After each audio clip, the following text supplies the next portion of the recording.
આપનું સ્વાગત છે। ધ્રાંગધ્રા પંથકમાં ઝેરી સાપોના કરડવાના કિસ્સાઓમાં વધારો થતા વન વિભાગ દ્વારા લોકોને જન અપીલ સાથે સારવારની સમજણ અપાઈ। ધ્રાંગધ્રા પંથકમાં અસંખ્ય ગરમીના બફારાના કારણે ઝેરી સાપોના કરડવાના કિસ્સાઓમાં વધારો થઈ રહ્યો છે। દિવસ દરમિયાન 5થી વધુ કેસો નોંધાયા ત્યારે વન વિભાગ દ્વારા લોકોને જન અપીલ સાથે નિષ્ણાત તબીબ દ્વારા કેવી રીતે સારવાર કરાય તેની સમજણ આપવામાં આવી। સુરેન્દ્રનગર જિલ્લાના ધ્રાંગધ્રા પંથકમાં છેલ્લા ઘણા સમયથી ઝેરી તથા બિનઝેરી સાપોના અવારનવાર રેસ્ક્યુ હાથ ધરવામાં આવતા હોય છે। ખાસ કરીને ગ્રામ્ય વિસ્તારોમાં ઝેરી સાપો દેખા દેતા હોય છે। ગુજરાતભરમાં 20થી વધારે સાપોની પ્રજાતિઓ છે, જેમાં 4 જેટલી સાપોની પ્રજાતિઓ ઝેરી છે। ખાસ કરીને ધ્રાંગધ્રા પંથકમાં કોબરા સાપો વધુ પ્રમાણમાં જોવા મળતા હોય છે। જેમ જેમ ગરમીનો પારો વધતો જાય છે તેમ તેમ સાપો કરડવાના કિસ્સાઓમાં પણ વધારો જોવા મળી રહ્યો છે। ધ્રાંગધ્રા પંથકમાં છેલ્લા ઘણા સમયથી એક પછી એક સાપ કરડવાના કિસ્સાઓ સામે આવી રહ્યા છે। સૂત્રો પાસેથી મળતી માહિતી મુજબ એક જ દિવસમાં 5થી વધુ લોકોને સાપ કરડવાના કિસ્સાઓ સામે આવ્યા હતા, જેમાં એક બાળકનું મૃત્યુ થયું હોવાનું પણ સામે આવ્યું। ત્યારે વન વિભાગ દ્વારા સાપ વિશે માહિતી આપવામાં આવી હતી। આ ઉપરાંત હાલ ગરમીના કારણે આ જીવસૃષ્ટિ સરીસૃપ રાહત મેળવવા ઠંડીનો આશરો લેતા હોય છે, એટલે તે સમયે જો સાપ દેખાય તો વન વિભાગને જાણ કરવી તેવી અપીલ કરવામાં આવી હતી। તો જાણીતા ડોક્ટર દ્વારા સાપ કરડ્યા પછી તેનો ઉપચાર કઈ રીતે કરવો અને ઘણા લોકો અંધશ્રદ્ધા તરફ વળતા હોય છે, તેવા ભુવા ભરાડીઓ અને અંધશ્રદ્ધાઓ તરફ ન ભરવું અને તાત્કાલિક ધોરણે તબીબી સારવાર લેવી તેવું જણાવવામાં આવ્યું હતું। હાલમાં ઉનાળાની ઋતુ પૂર્ણ થવાને આરે છે અને ચોમાસાની ઋતુની જ્યારે શરૂઆત થઈ રહી છે ત્યારે વાતાવરણમાં ગરમી, ઉકળાટ તથા ભેજનું પ્રમાણ વધી રહ્યું છે। આ સમયગાળામાં જમીનની અંદર દરમાં રહેતા સરીસૃપ જેવા કે સાપ, ઘો, વીંછી વગેરે પ્રાણીઓ બહાર આવતા હોય છે અને પોતાનું અનુકૂલન સાધતા હોય છે। આ દરમિયાન તેઓ અલગ અલગ પોતાની જગ્યાઓ શોધતા હોય છે, જેમ કે ખેતર છે, ઘરના ખૂણા છે, ઘરની અવાવરી જગ્યા છે, તો ત્યાં આ લોકો સરીસૃપ છુપાઈને રહેતા હોય છે। આ સમય દરમિયાન જો જાણે અજાણે આપણાથી એમને સ્પર્શ થઈ જાય કાં તો એમને હાનિ પહોંચે છે તો ત્યારે તેઓ એક બદલાની ભાવના રૂપે એટેક કરતા હોય છે પોતાના સ્વ બચાવ તરીકે, અને એમાં ઘણીવાર માનવ જીવન જોખમમાં મુકાતું હોય છે અને મૃત્યુ પણ થતું હોય છે।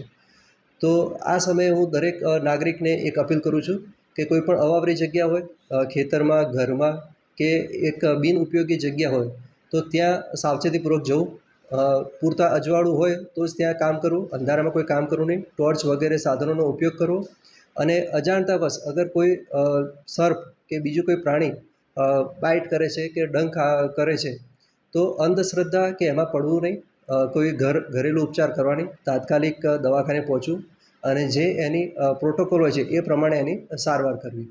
અને જ્યારે પણ આપણા ઘરમાં કોઈ સર્પ કે કોઈ પણ બીજું પ્રાણી, વન્ય પ્રાણી જોવા મળે તો એને પકડવા જાતે પ્રયત્ન ન કરવો, એના માટે વન વિભાગની મદદ લેવી। અને વન વિભાગે આ માટે એક હેલ્પલાઇન શરૂ કરી છે, જેનો નંબર છે 1926 1926, જેના પર કોલ કરવાથી જે તે જગ્યાના જે તે સંબંધિત અધિકારી છે એમના પર કોલ જશે અને તાત્કાલિક રેસ્ક્યુ ટીમ ત્યાં પહોંચી અને જે તે વન્ય પ્રાણીનું રેસ્ક્યુ કરશે। મારું નામ ડૉક્ટર હેમાંગ દોશી છે। ધ્રાંગધ્રા જિંદગી હોસ્પિટલ ખાતે હું સિનિયર ઇન્ટેન્સિવિસ્ટ તરીકે સેવા આપું છું।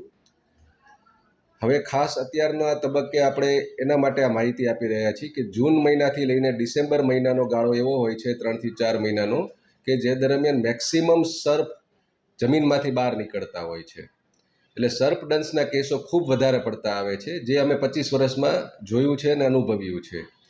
તો હવે આના માટે થઈને આપણે શું કરી શકાય? તો પહેલી વસ્તુ આપણે ફર્સ્ટ એડ, આપણે પહેલાં તો એવોઇડ કેવી રીતે કરાય કે આપણે આ સર્પ ડંસ ન થાય એના માટે શું કરવું જોઈએ? તો સરકાર પણ આપે છે અને આપણે પણ લઈ શકીએ છીએ। ખેડૂત જે હોય ખેતરમાં રાત્રે અડધી રાત્રે એમને એમ ખુલ્લા પગે જે ખેતી કરવા જાય છે, દિવસ દરમિયાન જે ખુલ્લા પગે ખેતી કરવા જાય છે એના બદલે હોલ બૂટ ટાઈપના બૂટ એણે ઢીંચણ સુધીના પહેરવા જોઈએ। આ નંબર 1।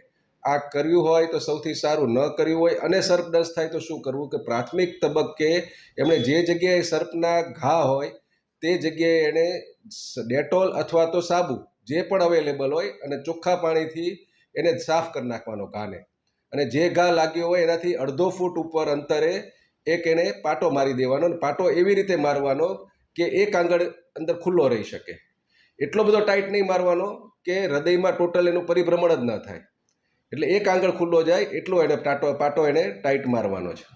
નંબર 3 કે એ પછી એણે અડધોથી 1 કલાકની અંદર નજીકના સારામાં સારા સર્પદંશના નિષ્ણાત ડૉક્ટર હોય એવી હોસ્પિટલે એણે પહોંચી જવું એના માટે હિતાવહ છે.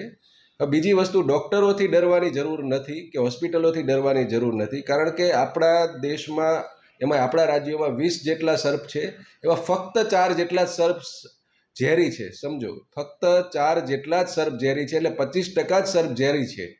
તો 25% સર્પ જ ઝેરી હોય તો આપણે ટાઈમસર હોસ્પિટલે પહોંચી ગયા હોય, આડાઅવડા કોઈ પણ ગેરમાન્યતા કે કોઈ પણ અંધશ્રદ્ધામાં પડ્યા વગર, તો જો બિનઝેરી સાપ હોય તો આપણે એને કલાકની અંદર ઓબ્ઝર્વેશનમાં રાખીને મોકલી શકીએ, અને ઝેરી સાપ હોય તેની યોગ્ય સારવાર થઈ શકે.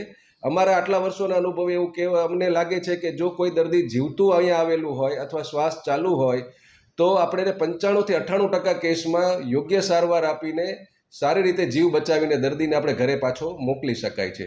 તો જેથી સમયસર હોસ્પિટલે પહોંચી જવું અમારી પોતાની સલાહ છે.